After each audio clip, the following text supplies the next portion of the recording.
Holy shit, it's my 100th video.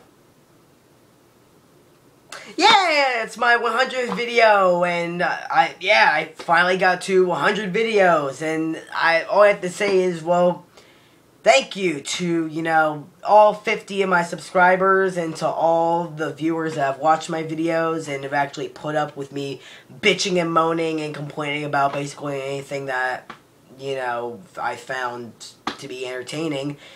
Thank you very much for putting up with me and just, watching my videos. And again, to the subscribers, thank you so much. And, we finally hit 50 subscribers. And, that may not be, like 1 million subscribers or 1 billion subscribers. But you know what? I don't care. What that says to me is that I can actually, people find my videos, I guess informative or funny or whatever. And that's where it really, gets me, because that's the main reason why I actually made this YouTube account, so I can entertain people by talking about the stuff that I always love to talk about. And it really is nice that I finally hit 50 subscribers, half of 100, half of whatever. I'm just very, very happy that I can entertain people and they can find my videos informative and funny. I don't know that exactly. I don't know my subscribers or anything like that. Maybe they just subscribe because, I don't know. Maybe they just want to make a big joke or whatever, whatever. But thank you to my 50 subscribers who've, put up with my videos and at times thought I was an asshole or whatever, or at times, thought I was annoying. Thank you for putting up with my videos. I'm one of those people who think my videos really aren't that good. Even when I watch some of my videos, I actually kind of cringe, like, God, did I really just say that? And did I really just do that? It's my cat meowing. He's going to annoy the shit out of me throughout this whole video. But thank you to my 50 subscribers that have watched my videos. Thank you for subscribing in the first place. And this isn't the end here, people. I will continue on moving on with making videos even after 100, and thank you for watching my videos. But, let's get this video started. Let's start reviewing. Let's do as I usually do. And today for my 100th video, and the reason why this is, why I actually saved this game especially, for the 100th video, is that, well, it's a game, and I actually wanted to review this game like last year. I really wanted to, but I said, hold it, save it for the 100th video, and what, I did it, and that's why I'm reviewing it here.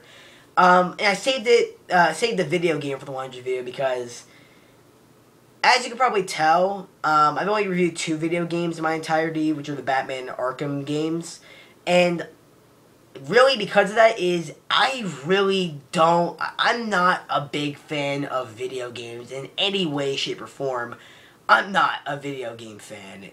I know nothing about video games. I don't know what people, they just never really interested me, and I just never understood the appeal of video games. Like, oh, hey, pay $300 for the brand new video game console, and then pay $50 to $60 for, games that to support said console, and then once you beat them, and you'll probably turn them into GameStop at some point of the year and probably get half your money back. I just never understood the appeal to that, and I never really understood that, like, to me, video games when I was younger is just, buy a game and the character goes and does something. And now it's all like, internet, and you have to play over the internet, and it's, maps and stuff like that. It's very confusing to me, too.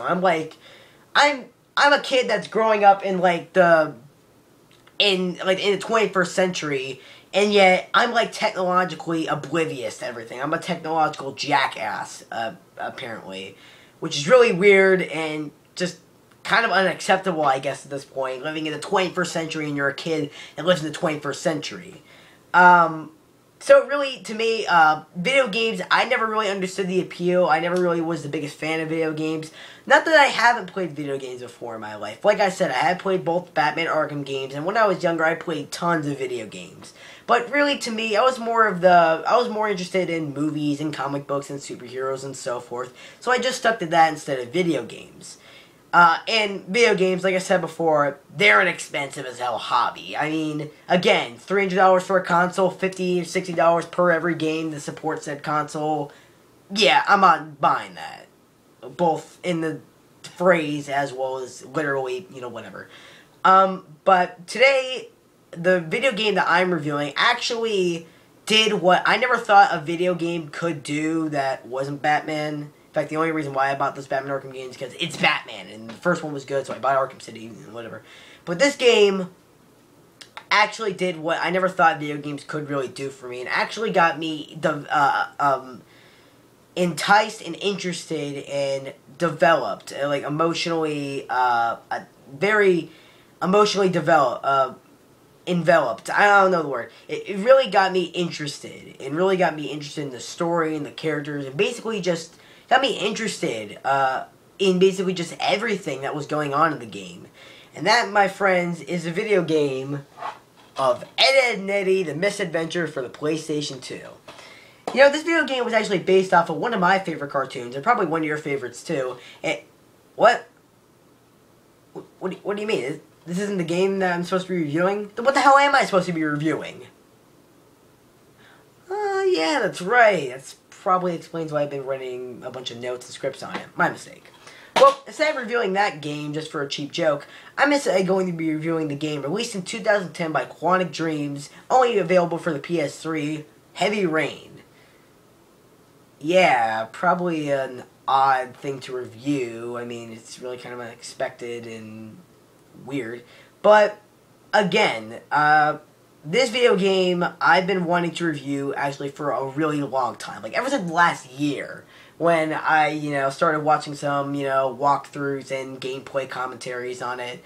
I really wanted to review this, and like in every single video I was like, oh man, that's a great chance to review Heavy Rain, and oh, that's another great chance to review Heavy Rain, and I was just like, you know, nope, save it for the 100 video, and you know what, that's why I'm doing it here. I'm reviewing it for the 100 video, and again, it is a great game. Probably by the time you buy it, by the time it comes out now, you can probably only get it for like a third of what it actually was worth.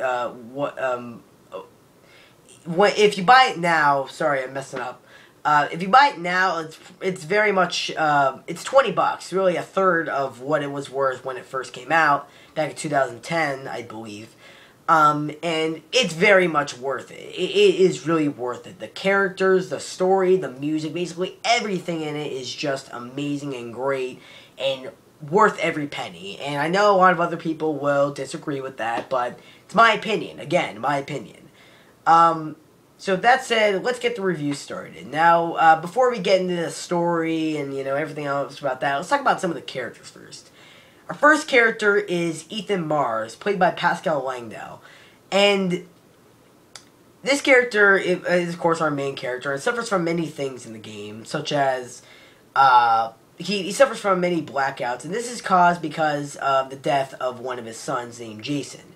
Jason, it's showed in a prologue scene in the beginning of the game, where on his birthday, they take Jason to the mall, and sadly Jason wanders off and into the road and accidentally gets hit by a car, and yeah, I'm sorry, I'm going to stop right here. How the hell did Jason die? The car was going like at like 4 or 5 miles an hour, and he gets hit by it and he dies. That's got to be like the most accident-prone kid ever. I mean, how can you die from that? Like, the worst that you would get is probably like a couple bruises or some fractured, you know, bones. But that's about it. I don't think you would fucking die from it. Like, really? You die from a car. Like, it's not like it was like a truck on a freeway that was going like 400 miles an hour and just fucking massacres him. It was a car in like a busy road that was just, you know, moving along, and it just hit him. And he dies. I don't know. Just, again, it's there's many plot holes in this game. I'll get to that. It's just one of them.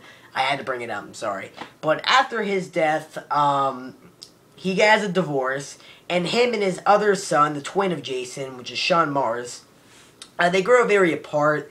And, you know, Sean kind of hates his dad for letting his twin brother die. I, you know, probably would too, I guess. I don't know. But, they grow very apart, and really everything goes from, like, the beginning is really, I can't help but laugh. And the beginning, it's just like, oh, everything's so happy, and everything can't be, you know, any happier. You might as well just have the birds come in and fly, you know, zippity-doo-dah. But everything's so fine, and it just goes to complete shit. It's dark, it's grim, it's just so ugh. After Jason dies, sorry about that. It's just so funny. I don't know why.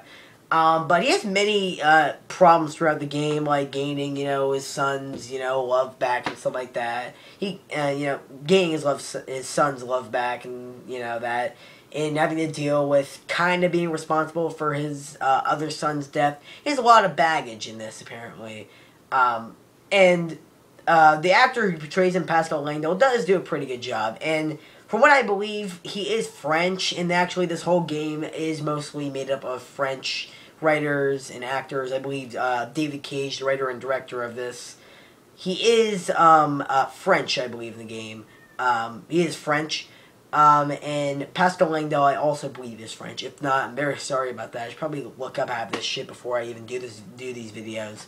But he does also a good job in this. But one thing that it kind of, messes with me a little bit from time to time, and this happens with some of the other actors in it, is that sometimes they say lines, and sometimes they say some line, really badly. I don't mean, they mispronounce it, but they really, should have said a certain line in, a different sort of way. Say, someone almost killed one person. Say one of the characters almost got killed by someone, and they'll just come out and say, "Oh my god, that guy almost killed me." I would be, more cautious about that. I'd be, more, "Oh my god, that guy just tried to kill me." I wouldn't be, just, oh, they say certain lines, as if, it's a really big deal, but they say it as if, someone just, bumped into them, walking past each other. It's say it with a little bit more emotion. Well, that's not really the problem. It's not really the problem that they don't have enough emotion. It's just that they really don't say it like someone just brushed past you. Say it how you would say someone just tried to kill you. I would say, "Oh my god, someone just tried to kill me." I wouldn't say, "Oh, someone just tried to kill me." Jerk. This is weird. It's actually a line in the game, really. Another character says it, and that was just a certain minor gripe I had about that. I just really didn't like it all that much. I'm actually going to stop the video right here, because usually whenever I go past, a certain time mark, I have to cut the video down, and they won't let me, upload it, unless I cut it down. So I'm just going to stop right here, and this will be kind of a multi-part episode. I mean, it is 100 videos, so I guess that will be kind of good. So I'll go through some of the other characters in this quick, so I can, be a little bit better talking about some of these characters. Look up some stuff on the internet, and I'll be back in part 2 of my heavy rain review. See you soon.